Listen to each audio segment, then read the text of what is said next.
To settle a class action suit over the fact it actually throttled some iPhones. Well, the time to collect is now. We'll tell you how. We'll also be joined by Nathaniel Hill, the founder and president of Broadway Plus, as well as Broadway star Ryan Vasquez, to talk about how the stage has been adapting during the pandemic. And today is the launch of the Games for Change Festival, and Susanna Pollack will join to discuss the Raising Good Gamers initiative that is being unveiled to encourage positivity in gaming. And speaking of gamers, as part of our Who's Got Games segment with Fullscreen, we'll be joined by Charlotte Parks to talk about empowering female gamers and her career on YouTube. All of that and more coming up on this episode of Digital Trends Live.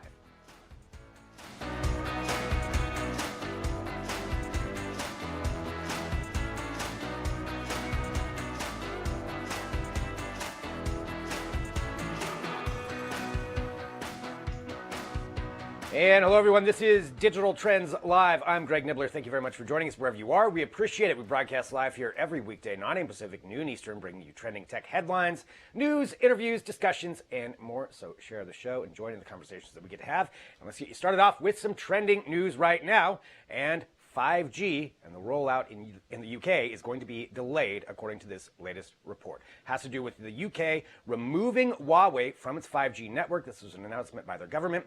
By 2027, everything from Huawei has to be removed. Now, there's a few reasons why this is very important. Number one, Huawei is one of the biggest providers of 5G infrastructure in the world, and this follows on the US ban that also went into effect. So what's going to happen is this could end up delaying 5G access and 5G rollout in the UK by up to 2 years and could cost hundreds of millions of dollars, according to reports that are coming out about how they're going to be able to handle this and replace some of that infrastructure. So again, this is the UK doing this, putting up this ban.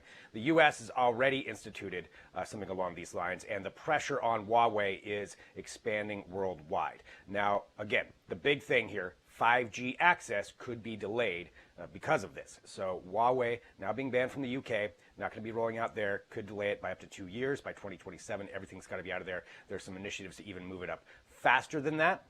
So this does have ramifications when it comes all the way down to it, to how we will get access to 5G depending on where you're at. But pressure here could be pressure somewhere else as well. So again, a big trending story right now, just talking about how they're handling that and how that's going to change things there in the UK. You can follow up with more about that at digitaltrends.com. Continuing on with trending news, let's talk about Apple and how companies are returning to work during this, or maybe not. So we looked at some of these tech companies, some of these big operations, to kind of see maybe this will show us how other operations will follow suit. Apple earlier said that they were going to start encouraging their employees to return full-time to their headquarters there in the US, and now they've come out and said not so fast, that they don't anticipate a full return to physical offices before the end of the year. So they're now saying it could be till next year before they actually return to their offices. They're encouraging employees to work from home. They're doing the same thing with a lot of their retail stores, depending on where they are in the world. Now in the US, a bunch of them have closed back up again. They're saying those are probably going to stay closed as well. They're encouraging their employees to work for their retail at home program, where essentially if you were going to contact an Apple store, you'd be talking to somebody remotely. They said that this is an experience they want to improve for customers and remove some of those significant wait times, and so really transition to this whole work from home thing, even with their Apple store location. So some big news there from Apple, reversing course from what they were previously doing, where they did open up a lot of stores. And they also, like I said, were encouraging employees to come back to work, or working on a timeline for that, now saying it could be until next year, most likely, before they even have their employees going back into their main offices. So definitely some interesting developments there. We'll probably see some more things like that following suit, and seeing how these companies respond could definitely be an indication of how other things could go down. Read more about that at digitaltrends.com. Along the lines of Apple, if you may remember this, if you do, a couple of years ago, 2017 actually is when the lawsuit was first brought up, settled in 2018, when Apple had to admit that they were throttling some iPhones. That's something that, a lot of people have talked about. Like, is it a conspiracy theory? Are they throttling the old phones to make you buy a new one? Well, Apple was in fact throttling phones, and they were doing that, they said, because of some of the older batteries not being able to handle some of the iOS updates that came out.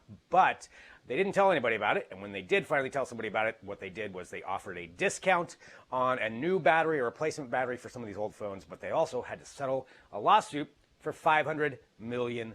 And if you had one of those phones, now's the time for you to collect. So you need to file the paperwork that goes along with this. We've got details at digitaltrends.com for you to walk you through it on everything. But essentially, if you had an iPhone 6, 6 Plus, 6S, 6S Plus, the original iPhone SE, or the iPhone 7 and 7 Plus, you could be eligible for some money. It's about $25, but give or take, depending on how many people file the claim. But nonetheless, you should be aware of that. So if this is something that you were waiting for and you had one of those phones, don't forget to file your suit and get your money for that. So you have until October 6th. We've got the details at digitaltrends.com. You can follow along right there and take advantage of getting that money from the class action lawsuit. Continuing on with trending news, let's talk about Amazon and something that they're doing. Now, we know Amazon has their Amazon Go stores where essentially you walk in, you grab something, you sign in with your Amazon account, it registers what you're taking, and then you can just pretty much leave. Well, they're working on other ways to do this with now a new shopping cart called a Dash cart, and this will be instituted in one of their actual physical grocery stores that's being, whenever it opens back up. It's in the LA area, but this is something they'd want to send to other places. So the Amazon Dash cart works like this. You sign up, you come in, you scan your Amazon account there, and then you so you're locked in with your cart. You walk around a store, you throw stuff in there, and it can actually register the weight. It'll know what you have in there. It's got a mix of sensors that'll also be aware of it. And then you just simply walk through one of the special aisles that are for the Dash cart and walk right on out the store. It's designed to save time. He said is what they want to do. They want to make sure that you can get in, get out. If you're like me, I don't like waiting in lines at the grocery stores. This does sound like something I would be interested in using. But right now, the Dash cart not unveiling yet because they're waiting for that store in LA to open up so that they can actually get that going. But still, interesting development of what Amazon is doing as they continue to innovate when it comes to these actual stores and trying to get people in and out, and also take a little bit of a bite out of the actual grocery store brick and mortar market. That is something that Amazon has out, so you can read more about that at digitaltrends.com. Continue on with trending news. Let's talk about this big unveiling yesterday from Ford. The new Ford Bronco is out. First time in 24 years that Ford has put out a Ford Bronco. It'll be 25 by the time this one actually does roll out. But this is it. They're coming back. They're going after Jeeps with this design. Now, the Ford Bronco, certainly a popular car back in the day. And now they're coming back with this. One of the things I wanted to highlight was the tech here. The tech side of things is pretty robust in this. So it's got several different ways you can control the car. It's got some automatic modes, 7 different ways that you can actually set it for depending on what your environment is. And it's also got a 360-degree camera system with spotter view. So spotter view puts a camera in front of each tire. So you can actually see where each tire is at as part of this. It's got an 8-inch screen or a 12-inch screen that you can upgrade to when it comes to inside there. And it's also got the Sync 4 infotainment system. So this is the first of Ford's models to get this kind of entertainment system. It's one that it comes standard wireless with Apple CarPlay, Android Auto. It's got over-the-air updates. It's got 1,000 trail maps built into it and all kinds of pretty incredible tech that's going on with this thing. So it's not only designed for the outdoor use, it's designed to be cutting edge and able to get those updates over it. So it'll be interesting to see how the sales go on it. It starts off at about $30,000, and we've got all the details that you can read up on about it at digitaltrends.com. Personally, I think it looks pretty cool, but we'll have to see how that does. And continuing on here with trending news, let's talk about NASA. We are, as of this moment, about a couple of weeks away from NASA launching the Perseverance rover to Mars. And a couple of interesting things with that I'll tell you about. But NASA launched basically a blockbuster kind of sci-fi trailer to go along with this because they want you to watch. And it's coming up on July 30th is when it's scheduled to launch right now. There's a bit of a window there that could change, but that's what they're targeting. So the Perseverance will launch aboard a United Launch Alliance Atlas V rocket, and it is going to be the largest, heaviest, and most sophisticated vehicle that NASA has ever put onto the surface of Mars. A few different things it's doing. It's going to search for signs of ancient life. It's going to collect rock and soil samples that could eventually be returned to Earth on another mission, and it's going to prepare for future human exploration. Now, it's also going up with the first ever vehicle to fly on another planet, and that is the Ingenuity, which is a little helicopter that's going to be doing mapping routes for future Mars rovers and all kinds of other research that it's going to have going on there. So a lot of fantastic tech that's going up with this thing. Again, scheduled launch is July 30th, 2020. As you know, sometimes those things could be pushed back a little bit depending on what weather conditions are right then, but that is what they're targeting. A lot of details that we have at digitaltrends.com. It's pretty interesting stuff, so go there and check it all out.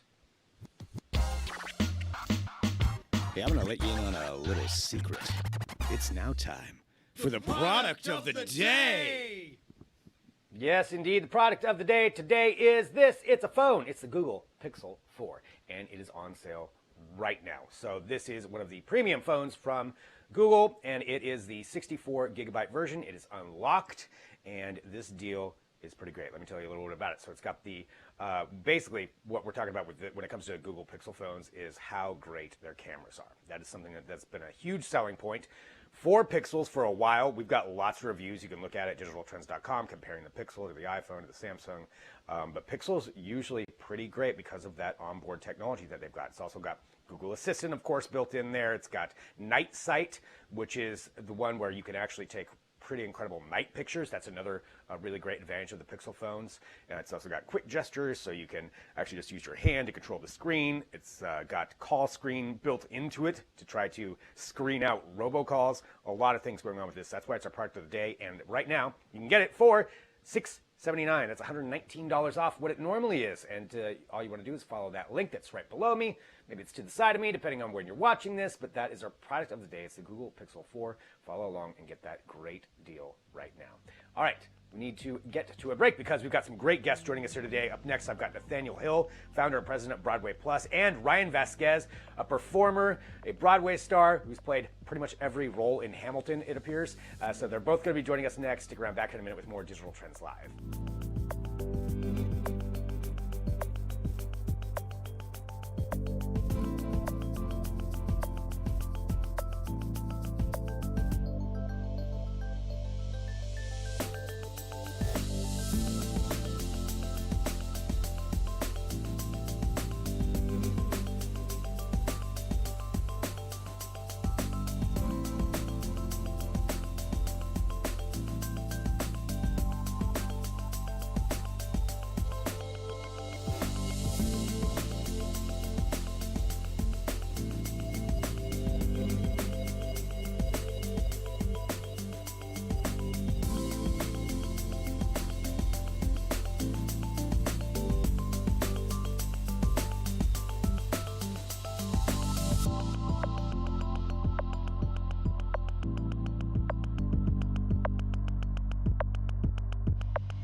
Welcome back to Digital Trends Live. I'm Greg Nibbler, and again, thank you for joining us wherever you are. We appreciate it. We broadcast live here every single weekday, bringing you all kinds of conversations, and that's what we're going to have right now. We've got two guests joining us.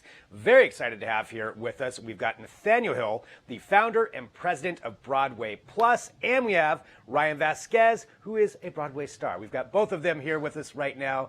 Thank you, gentlemen, for being here. And I think to start off, Nathaniel, maybe you could walk us through what Broadway Plus is and what your inspiration was for creating this. Sure. So Broadway Plus is the leading provider of VIP experiences for Broadway, which means I work with shows, Broadway lovers, tourists, clients, and we curate and create amazing experiences. Now, traditionally, that always meant a backstage tour with an actor after you see a Broadway show.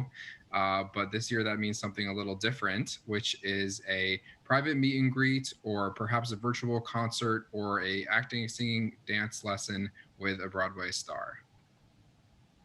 So people get to actually interact with these stars via a Zoom call or something like that. That's right. We have a long list of awesome Broadway performers that we work with who've starred in a lot of amazing shows.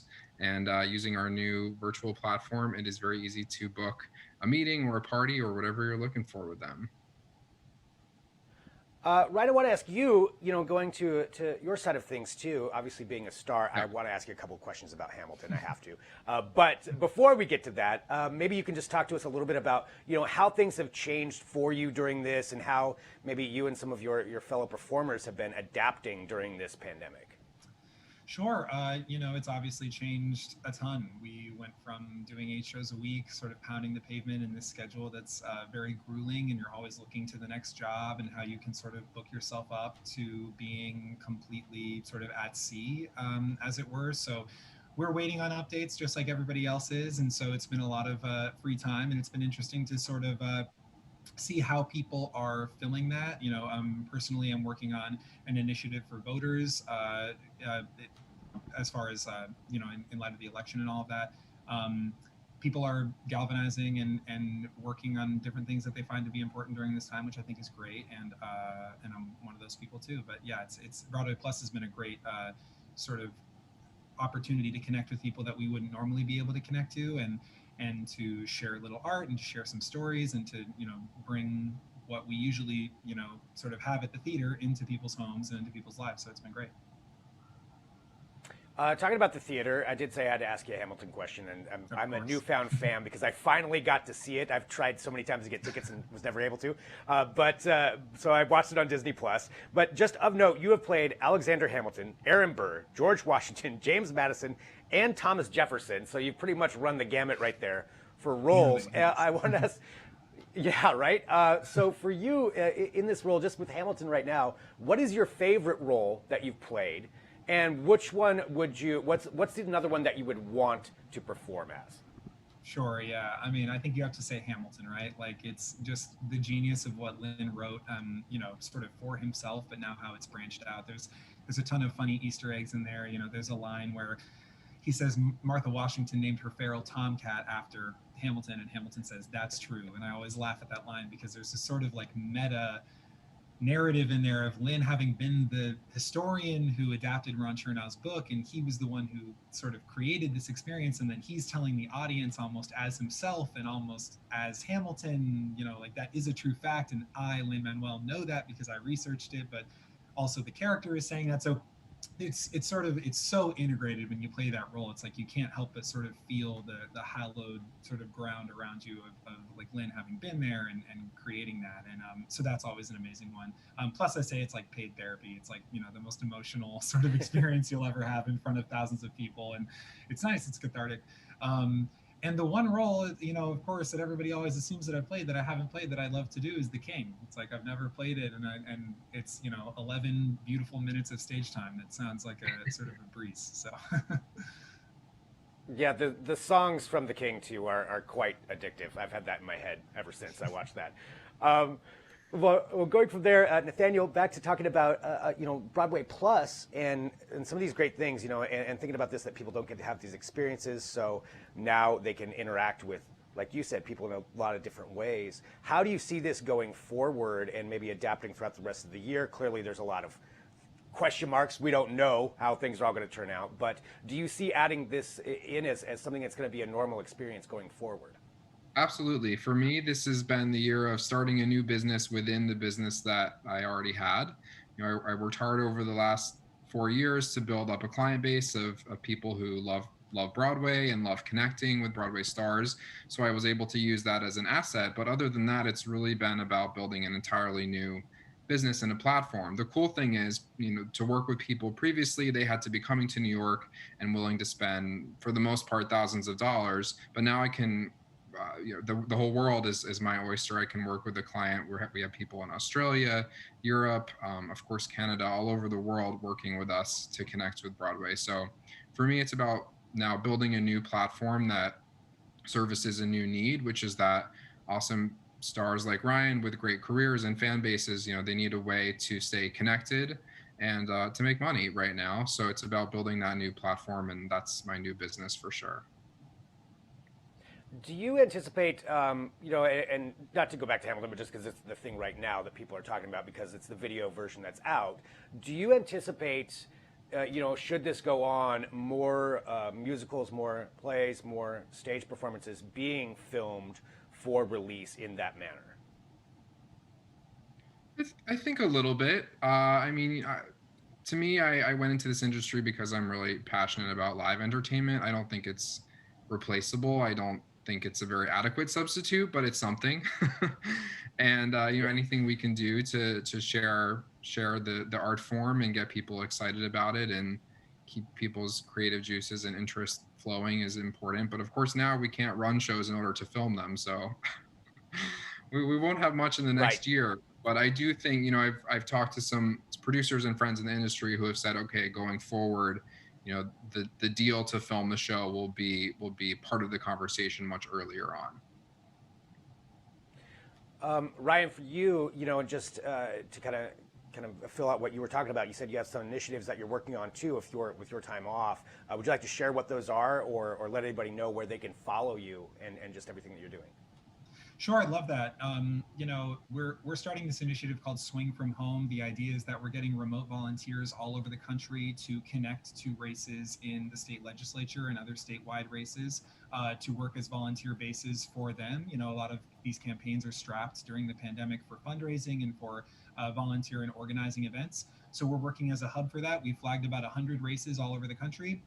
You can work right from your computer, you can phone bank, you can text bank, you can become a full-time volunteer for these candidates right from your home. So, much like Broadway Plus is doing, everybody's sort of adapting and really stepping and diving into this virtual age. And I think that that will also be something that continues, because as soon as people realize, the Broadway community is like this too. It's all about accessibility, right? So the idea that Hamilton is now available on Disney Plus, it's already had this program called EduHam that performs the show for free for students. It's out of Hamilton's pocket, obviously, but they're providing it for students all over the country. The tours are performing it. The Broadway company is performing it. As we can increase this accessibility, I think, it does, of course, allow for people to participate from their homes, but it's also, like Nathaniel said, it's not a real substitute. And I think there's going to be a real hunger and energy behind live performance when this is all sort of de-escalated.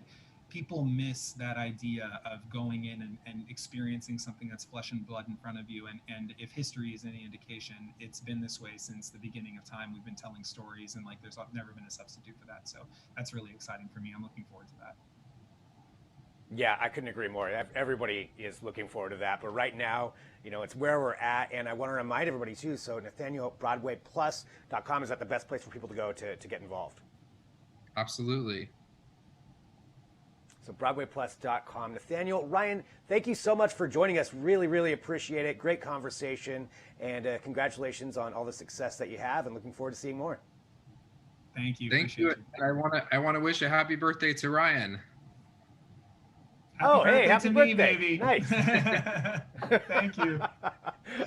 Thanks a lot. All right, Ryan and Nathaniel right here on Digital Trends Live. Great conversation. That was awesome. Okay, I know I need to get to a break because we have John Velasco, who's going to be joining us next to talk about that Google Home.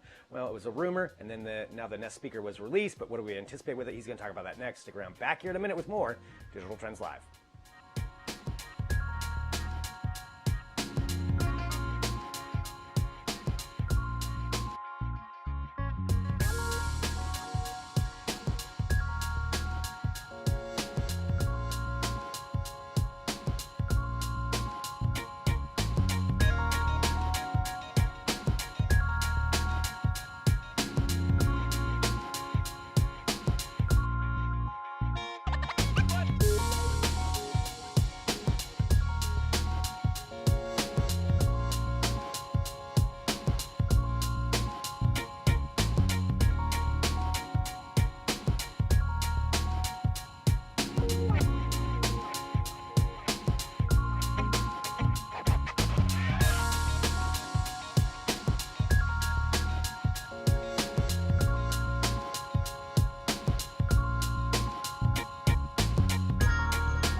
Welcome back to Digital Trends Live. I'm Greg Nibbler. Thanks for joining us. And you probably followed along with the rumors about the new Google Nest Home speaker last week. Well, then Google unveiled it a little bit. We got some information to fill us in on all the details. We've got John Velasco joining us right now. So, John, tell us about this new speaker and what we think we're going to get with it.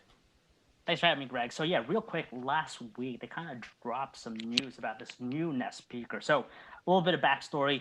The Google Home originally launched back in 2016. We haven't had an upgrade to it.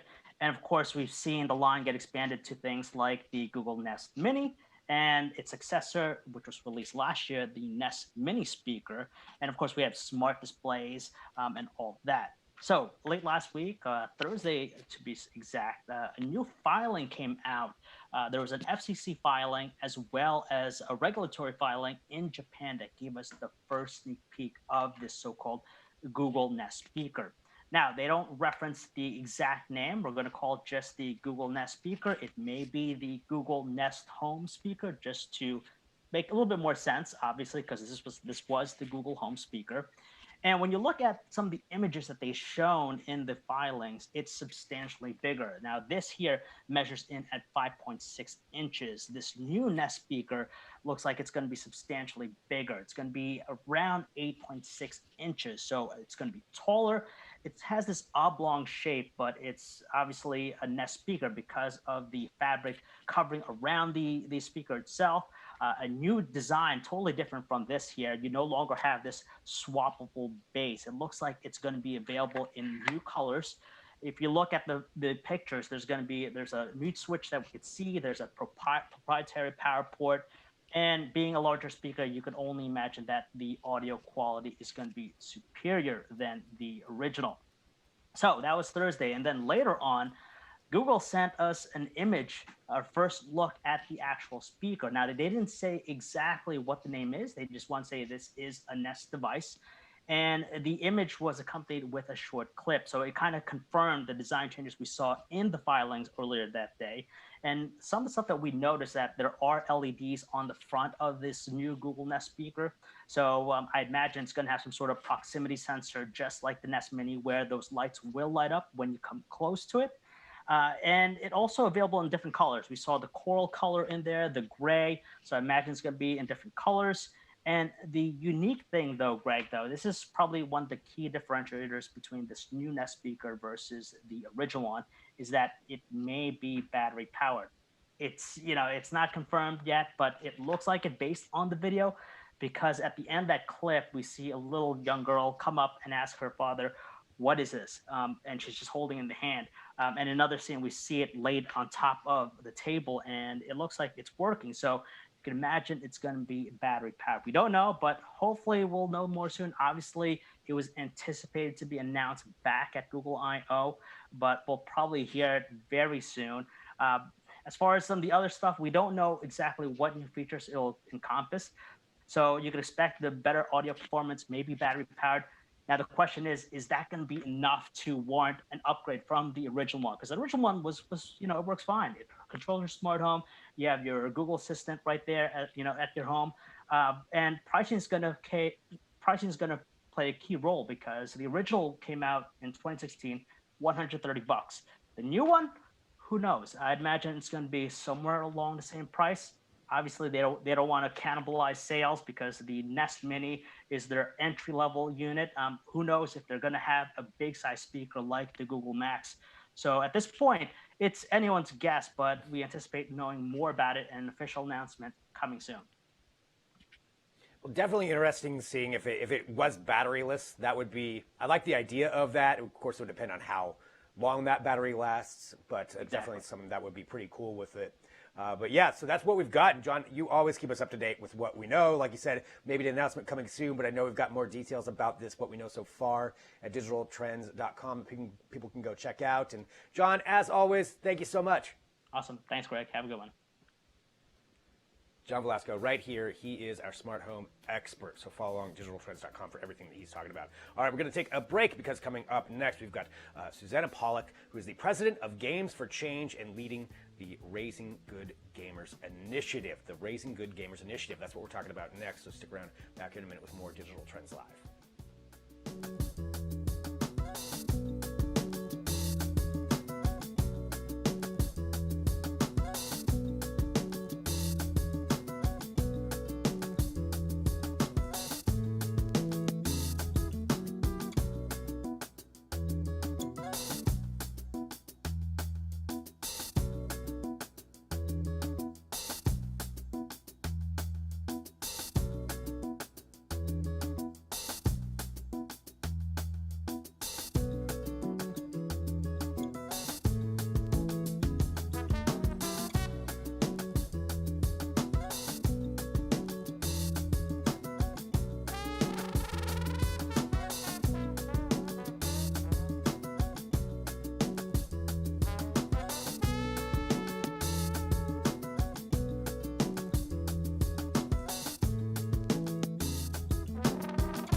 Welcome back to Digital Trends Live. I'm Greg Nibbler. Appreciate everybody joining. Hit that subscribe button that we can join the show every single day for the conversations that we get to have. And I'm very excited about the conversation we're going to have right now. Joining us, we have the president of Games for Change and leading the Raising Good Gamers initiative. We're talking about the festival that's kicking off right now, and in particular, this Raising Good Gamers initiative. We have Susanna Pollock joining us. Thank you so much for being here with us. It's my pleasure. Thank you. And appreciate you joining us to talk about this on the day that everything is happening. And to give everybody a little bit of context, could you just talk to us about the Games for Change Festival? I know it's the 17th annual one. Certainly things are a little bit different this year, but if you can give us a little bit of background on it and what's going on this year with the festival. Sure. So we've been running the Games for Change Festival for the past 17 years. And usually we're at a beautiful venue in New York, downtown Manhattan. This year, because of everything that's going on, we decided to pivot to a virtual event. And, you know, although it's been a beast to produce, I think we've kind of figured out this amazing way to offer an interactive experience for thousands of people who want to come together and explore the positive powers that games can have. So we actually have increased our attendance by 5 times. We have over 5,000 people from around the world joining us over the next 3 days to learn about how games can make the world a better place. That's incredible. And yeah, I can only imagine the technical obstacles that come with transitioning to something like that. But it sounds like it's working. It's reaching a lot more people. And something I want to talk about in particular is this Raising Good Gamers initiative. Now, you know, the gaming culture is something we're all aware of. As much positive as there is, there's certainly some negativity that's out there as well, and some things that go along with that, and changing that's really important. And it sounds like that's in part what this is trying to inspire. If you could tell us some more about what the Raising Good Gamers initiative is. Yeah, absolutely. So Raising Good Gamers is a new initiative that we are working on with Katie Salen, who runs the Connected Learning Lab at University of California in Irvine. And it's an initiative that's an attempt to change the culture of online gaming for youth. There's promise and potential of games and media as spaces of learning, social exchange, and civil engagement among youth, and we feel like it won't be able to be fully realized without a shared public agenda that can address the growing problem of toxicity online. So it's a cross-sector initiative, and it brings together game developers, policymakers, researchers, parents, educators, and most importantly, youth themselves, to give them an opportunity to help create a sustainable movement aimed at raising a more kinder, civically engaged, pro-social generation of players. That's fantastic. What a great initiative. And two, bringing in all of those different groups, you know, like you mentioned, so that everybody's kind of got a say and help shape this. I would imagine that's a very important part of this. Yeah, absolutely. I mean, there are a lot of great efforts that are being made, you know, on the policy side, on the developer side, community management, you know, and as parents trying to raise conscious and pro-social children. But rarely is there an opportunity for all these groups to get together and organize a kind of, a cross-sector collaborative effort. And I think including youth in the conversation is also super important, as games represent a huge opportunity and for self-expression and self-identity, and to acknowledge how relevant and important games are in their world, I think is a way to understand how to help them navigate the challenges they have about being online. Well, and part of this too, you're going to select a certain number of students that are going to be able to help participate. And if you could tell us a little bit more about that, like how that works and what they'll be doing. Yeah, sure. So through a generous grant from the Susan Cran Exchange, we have an opportunity to work with a group of young people from middle and high schools to first have a series of convenings to give youth the chance to express their voice, their opinions about the issues that they're addressing. So we're going to be starting that in the fall. Second to that, we're also going to be working with a select group of young people, about 30 young people, to give them an opportunity to literally develop their voice, to develop a talk, a presentation. And we're partnering with TED Ed, which is an educational focus of the TED organization. And we're going to be working with providing these young people with a course that TED Ed developed on how to develop a talk, a TED-style talk. And we will be selecting a handful of these students to actually receive coaching opportunities from TED coaches. And ultimately, it will deliver a series of talks that we'll be able to host at the annual Games for Change conference next year, where we will launch the first Games for Change Youth Summit, something we've been wanting to do for a long time. And this seems to be a fantastic opportunity to get young people to be talking about games, talking about how they can change the culture, and let them own this subject and bring it to the world. Talking about something you brought up earlier, which was, bringing in a lot of different people, a lot of different groups. You mentioned parents being involved too. And I would imagine education for parents is a big issue because if they have kids, they're probably gaming, but that doesn't necessarily mean they know very much about gaming culture or what's going on. What kind of recommendations would you have for parents out there to educate themselves?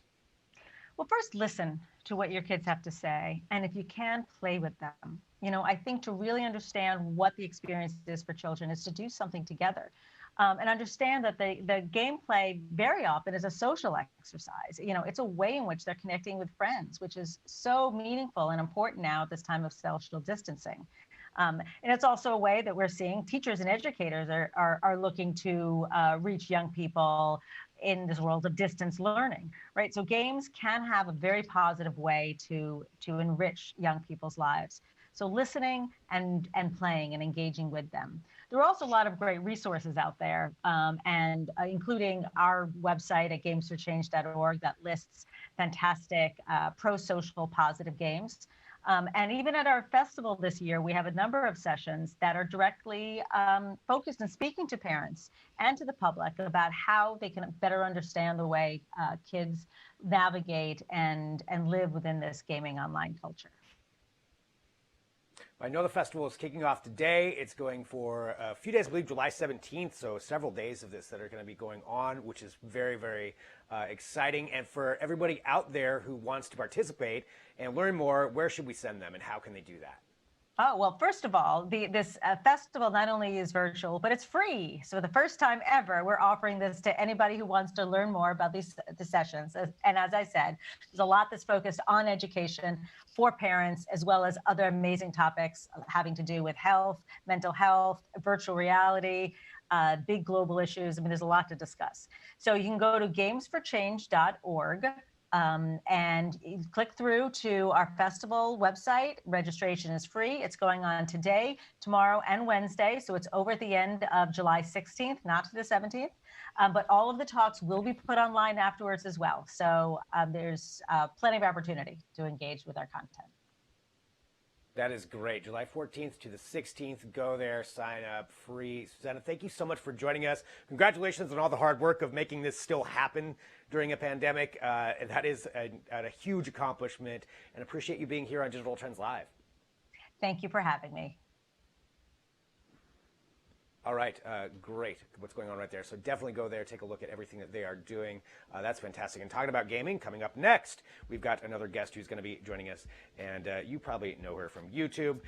It is Charlotte Parks who's going to be here as part of our Who's Got Games segment. We're going to talk about her career and talk about being a female gamer, and all that's coming up next. So stick around, back in a minute with more Digital Trends Live.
Yes, indeed. I'm Greg Nibbler. This is Digital Trends Live. It's time for Who's Got Game, where we partner with Full Screen to talk to incredibly talented entertainers and content creators. And that is who's joining us right now. We've got Charlotte Parks here with us. Charlotte, first off, thank you so much for joining us here today. Hello, how are you? Doing great. Excited to talk to you. And one thing that we always like doing is finding out how somebody got into what they're into. And I know you've been streaming for a while. You started off with a specific kind of show. You've expanded, but can you give us a little bit of the backstory about maybe what made you want to do this in the first place? Well, I started just doing it for fun. I didn't take it seriously at first. It was just hair and makeup. And then I met my boyfriend at the time, who's a gamer and a YouTuber. And we both just started making so many videos, gaming, entertainment, streaming, pranks, challenges, all them. And it just went crazy. We just couldn't stop making videos. And obviously we both have different YouTubes, and it just grew from there. Was there a specific moment where, you know, you're making all this content, you're putting all these videos up, where it just clicked and you're like, okay, this is what I want to do for a career? I just felt it was just so fun. You can work when you want to work, but I work so much, 24 hours. It's crazy, but it was just so much fun. And we had such a laugh making the videos, and just the feedback is amazing as well from the fans. Well, for people out there, because you mentioned, you know, you do so many different things, and that includes gaming on that side of things as well. And, you know, it's no secret that the gaming community has a lot of issues that need to be worked out. And from your standpoint, you know, being a woman who's gaming, can you talk to us a little bit about your side of things and what it's like being a female gamer in what can be sometimes a male-dominated field? I feel like maybe people don't take you seriously because you're a female gamer, but I've seen so many female gamers and they're amazing at gaming and streaming, because it's a lot of work you have to put in, the hours you have to put in sitting there entertaining while playing. But I enjoy it so much. It's such a laugh. And I think if you just have so much passion for something, it doesn't matter if you're female, male, like it doesn't matter whatever. You've just got to go for it and never give up on your dreams. That's great. I mean, and talking about that, can you talk to us about what you're playing now, or what you play the most, and if there's any newer games that you're interested in trying out? Wow, I play mainly Fortnite. My career's been mainly on Fortnite. We haven't stopped playing it. I never used to take it serious because I couldn't play as much. I used to just do loads of videos on everyone I was around. And this year I started taking it a lot serious. And it's been amazing. I know how to play the game now. So it's just been crazy, from making content as well as streaming. Have to do both. Post on my YouTube, and then I stream on Facebook gaming. So I have the two different things going on daily. And I sometimes play Minecraft, Call of Duty. I'm trying to practice on that one, but no, it's been really fun. So mainly Fortnite I play right now. Okay, well, mentioning Fortnite, you said that you started taking it more seriously. What kind of recommendations would you have for somebody out there who wants to get better at it? What were some of the steps and things that you did to get better? Well, I started playing controller, and controller was just not for me at all. So I switched to keyboard at the start of this year, and I don't know why I didn't do that in the beginning. And I just kept practicing, didn't give up, just kept doing it. Everyone was like, "You're not going to get good," and I showed everyone I'm actually improving a lot better now. So just never give up. Just keep practicing, keep streaming, keep posting videos. Just the best advice I can give is never give up. One of the other things that I know that you're passionate about is bringing fashion into gaming and kind of bringing those two worlds together. And maybe you could tell us a little bit about what some of your initiatives are with that.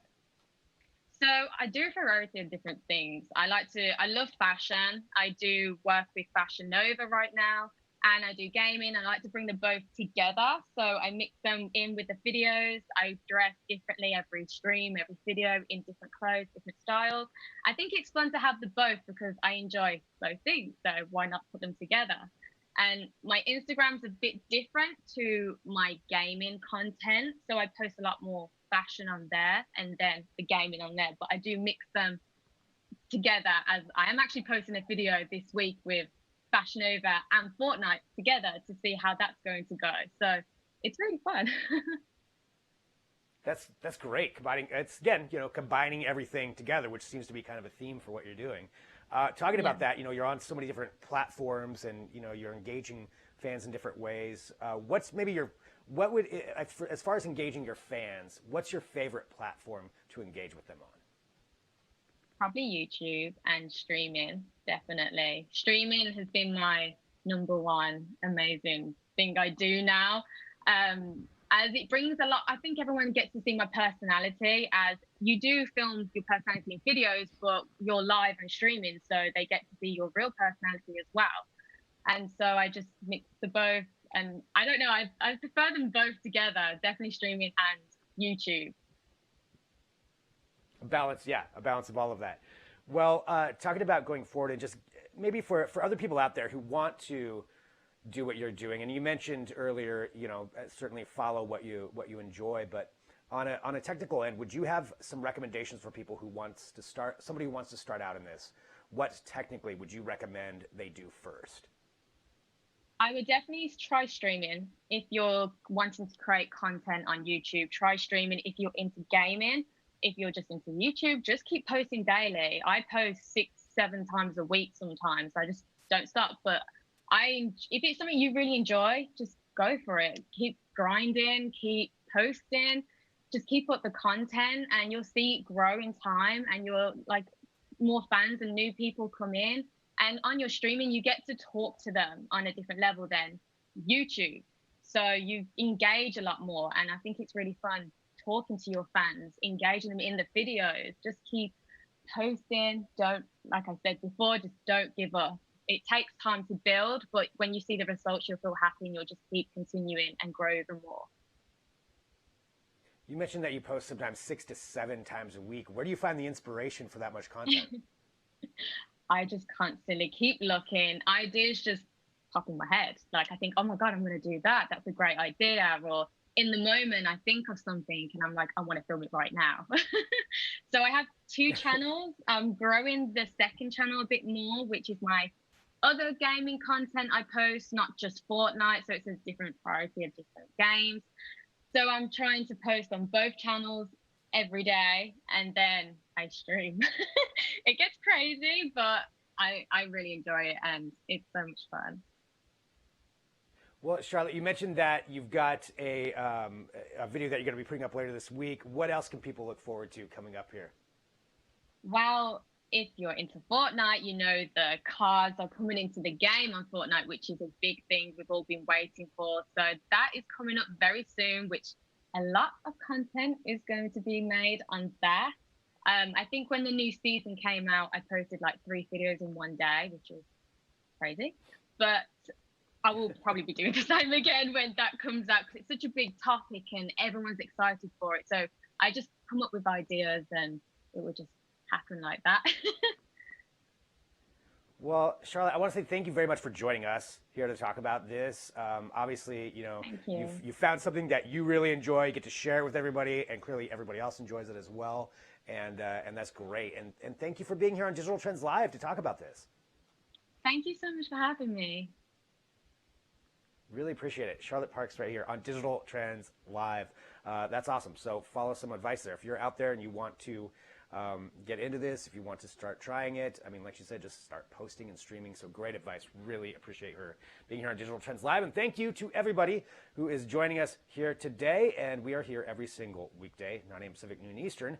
And that is why you want to hit subscribe. Whatever platform you're watching on, hit subscribe. Join the show. Share it. Let other people know about it. Coming up on tomorrow's show, we've got Luke Larson here for a computing segment. Talk about the latest going on in computing technology. We'll have TBD with Adrian and Jess. What's it going to be? Well, it's TBD. You got to tune in tomorrow to find out. Of course, we'll have all of your tech news. We'll have interviews. All of that happening right here every single day. So thanks for joining us. I'm Greg Niblin. I'll see you right back here tomorrow with another edition of Digital Trends Live.